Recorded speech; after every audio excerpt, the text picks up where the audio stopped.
okay, if you considered bipolar, that like, oh my God, you crazy. Like sometimes it come with a superpower to it too. Like it be like you can focus on some stuff that's so dope and create in a way that nobody else could do. Yeah, for real. And you know, just being bipolar and doing my research, some of my favorite artists and people in the industry are bipolar. You know, but they didn't know it. Yeah, they didn't know. You know, so. It's dope for people to be coming out saying, okay, I struggle with this, I struggle with that. And how did you, what was it that for you where you were able to say to yourself, well, man, damn, you know, I need a little help on this or this doesn't feel right, I'm going to ask. And then how did you get your diagnosis? Because most people, I don't think even know they are.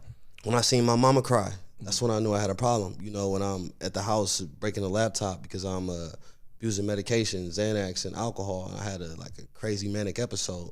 And when the cops came in the room, the sheriffs, my mom and them had to call me. That mean I'm uncontrollable. I was wigged out. Right. So that's when I knew I had a problem. When I'm in that padded room for 72 hours and they sliding that food under the door. And then when I go outside to take my medicine with the nurses, I'm walking down the hallway and I see people strapped to the bed, you know, getting their injections because they're not mentally stable to stay there and take their medicine and be calm. So that's when I knew I had a problem when I was at UCLA Harbor off the 110 freeway. That's when I said, you know what, I need to talk to somebody. I'm not here for no reason. You know, my mama not crying for no reason. Okay. So once I seen that, I said, okay, I can accept this now. I'm bipolar, okay. At first, they diagnosed me, tell me I'm bipolar. They give me all this crazy medication. And any young person would do, I kind of rejected it first. You know, I was like, man, I don't need this. I'm good. Okay. But then I started seeing myself ramp up, and then I was like, okay, I need the medication.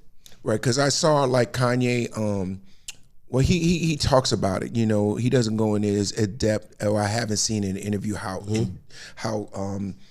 deep it is for him, but he did acknowledge it, and I noticed he used the term ramping. Right, so like what does ramp mean? Does ramp mean like you're getting excitable or you are emotionally starting to peak, or is that what you mean? Yeah, that's what I mean. Like that mean you get triggered and then you start to notice your energy just starts to rise. Like you might be taking the conversation way too serious, you know, or you might be taking the emotion way too serious to the point to where people were like, "Oh, yo, we didn't even say that." Yeah, you know what I'm saying? Like, yo, we were just talking about pain. You just went left. Yeah, and you ain't have to break everything in here, dog. Hey, God damn, Gator. Yeah, dog. Hey, that's bro. Like telling you that it could go just like that because bipolar is you go from hot to cold. You know, just within a second. Yeah, just now. Question, because I'm thinking of every guy and girl who's listening. I'm trying to think, what would they ask you?